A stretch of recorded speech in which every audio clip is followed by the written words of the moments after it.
Here's a question for you. You open your laptop on a Monday morning and you have no access to anything. You've had a cyber attack take place.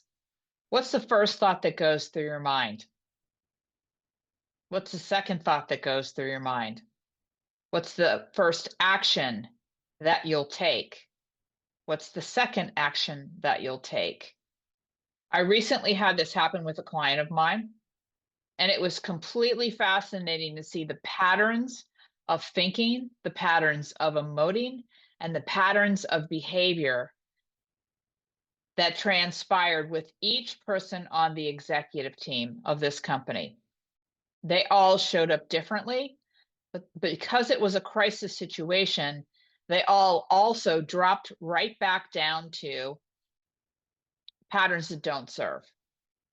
And as I've talked about this in the past, they drop down to their brainstem, which is fight, flight, freeze, or fawn. And except for one, they did not pause and intentionally shift from their brainstem to their neocortex, which is when they're in their neocortex, they are at peace and calm. They are able to make much better decisions. They have confidence. They have clarity. They're curious. And they can approach the situation from more of what I would consider energetically, almost a taekwondo, a way of approaching it through peace and calm, ease and flow. The decision making from your neocortex is far superior to the decision making you're going to make in your brainstem.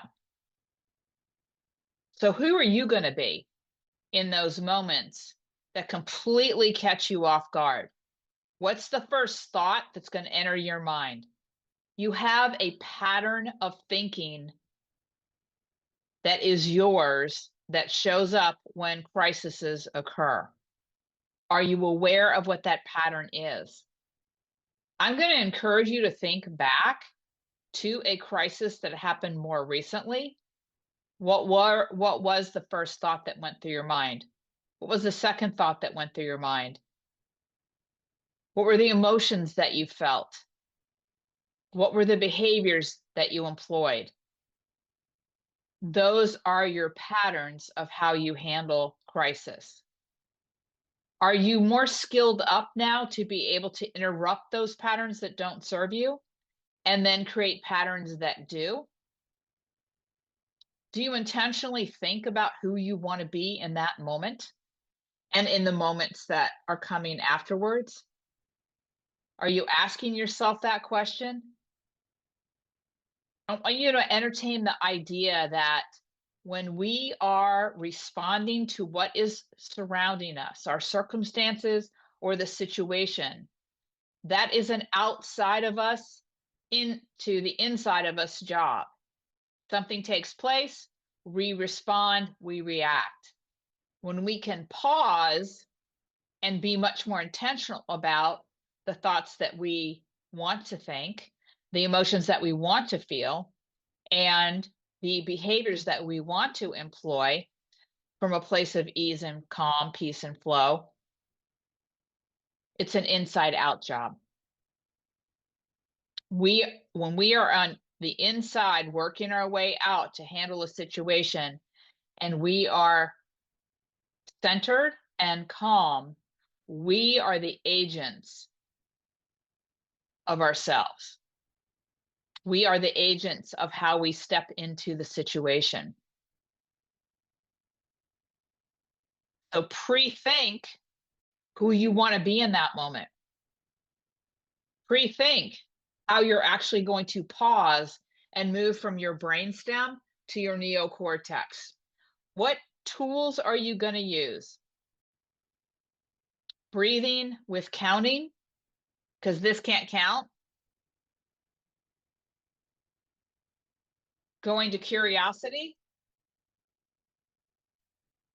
Taking deep breaths and counting. Going to curiosity.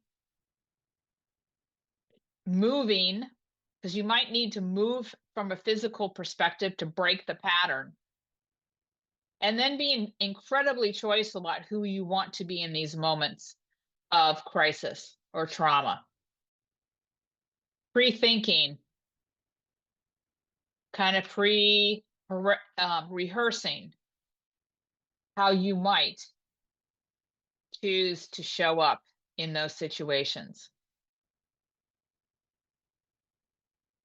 We get to be choiceful about this. And I'm going to encourage you to understand what your patterns are. And if you have had these experiences of crisis showing up and you are legitimately at peace and calm, you have a pattern for creating peace and calm in yourself related to crisis. Unpack all this so you understand what you do in order to create peace and calm in the midst of a crisis. Again, the question is, what are you going to do to pattern interrupt? What patterns are you going to play that are going to serve the situation? Are you going to be doing this from an inside out job or an outside in job? Yours to determine. So just some things to think about. Take care.